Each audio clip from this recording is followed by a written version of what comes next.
Ingin hidupmu lebih bahagia, jangan sakiti hati orang tua. Ketika kita lahir, tidak ada orang yang lebih bahagia kecuali kedua orang tua kita. Terlebih jika kelahiran sang anak memang sudah dinantikan bertahun-tahun lamanya. Tentu saja, tidak ada yang bisa mengalahkan rasa bahagia ibu dan bapak ketika itu.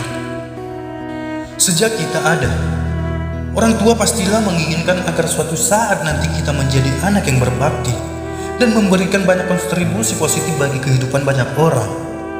Orang tua bekerja keras tanpa kenal lelah agar kita bisa mendapatkan pendidikan dan segalanya yang terbaik. Seiring berjalannya waktu, kita tumbuh dan semakin mengerti arti kebebasan. Mulai saat itu juga, kita mulai berani melawan perintah orang tua yang tidak sesuai dengan kehendak kita. Sebaiknya kita perlu introspeksi diri ketika mulai bermunculan masalah di kehidupan. Kalau kita bingung apa penyebabnya, mungkin kita perlu tahu bahwa bisa saja itu berasal dari perilaku yang menyakitkan hati ibu dan bapak. Ada 5 dosa yang bisa secara tidak sadar telah kita lakukan dan ternyata menyakitkan hati orang tua. Yang pertama, mengabaikan nasihat orang tua. Hei anak muda, jangan mudah marah. Nasihat orang tua mungkin terdengar membosankan karena sangat klasik. Bahkan tanpa diberitahu pun kita sudah mengerti akan hal tersebut. Namun, jangan remehkan nasihat orang tua. Mereka hanya ingin supaya buah hatinya tidak terjerumus dalam hal-hal yang negatif dan merugikan. Kalau kamu sudah tahu, dengarkan saja. Tidak masalah kan? Yang kedua, membentak saat adu argumen.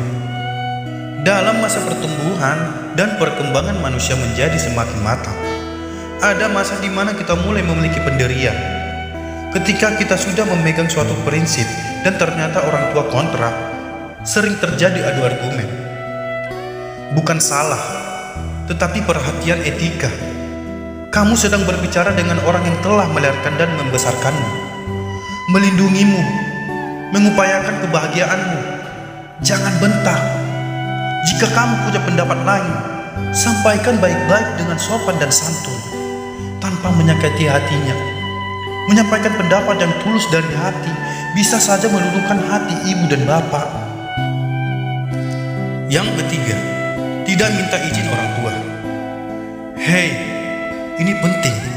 Ingat ya, restu Tuhan bergantung pada restu orang tua.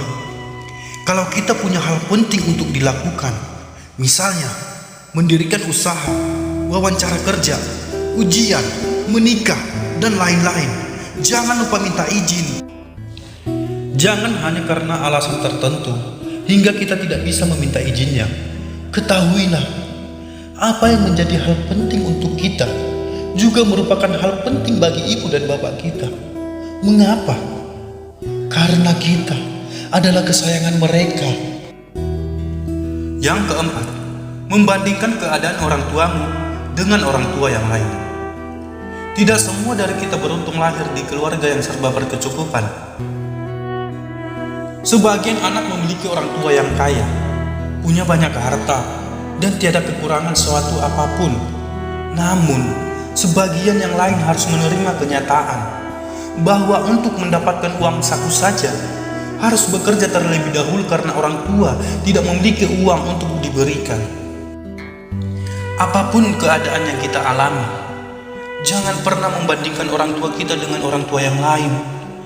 Orang tua kita telah bekerja mati-matian tanpa diketahui, tetapi mungkin rezeki memang belum banyak. Jadi tolong, syukuri apa yang bisa diberikan orang tua kepada kita, untuk akan sangat membantu meringankan beban pikiran mereka. Bersyukur juga akan membantu kita hidup lebih baik. Percayalah. Dan yang terakhir, lupa bahwa orang tua adalah malaikat kita di dunia. Jika kita sedang membenci ibu dan bapak, ada baiknya kita ingat bahwa tanpa mereka kita bukan apa-apa. Kita bisa hidup sampai sekarang karena kehendak Tuhan dan perjuangan mereka yang mengurus kita sebaik mungkin. Ayo sekarang merendahkan hati dan berani meminta maaf atas kesalahan dan dosa kita terhadap orang tua. peluk ibu, dan peluk bapakmu. Katakan bahwa kita sangat menyayangi mereka. Bagaimana kawan? Sudah ingat mengapa hidupmu kurang bahagia? Semoga setelah mendengar motivasi ini, kita jadi lebih sadar bahwa tidak ada hal yang dilakukan orang tua bertujuan untuk menggagalkan mimpi-mimpi kita. Percayalah, pengalaman hidup mereka lebih banyak dan pastinya mereka lebih tahu banyak hal dibanding kita. Jangan mudah marah dan melawan bila apa yang disampaikan orang tua tidak sesuai dengan keinginan kita. Katakan baik-baik. Buat apa mereka mengerti maksud kita? Mereka akan lebih merasa dihargai dan tidak akan segan mendoakan kita. Hasilnya, hidup kita akan jauh lebih bahagia. Jangan lupa, tetap sayangi ibu dan bapak selagi masih ada kesempatan. Terima kasih.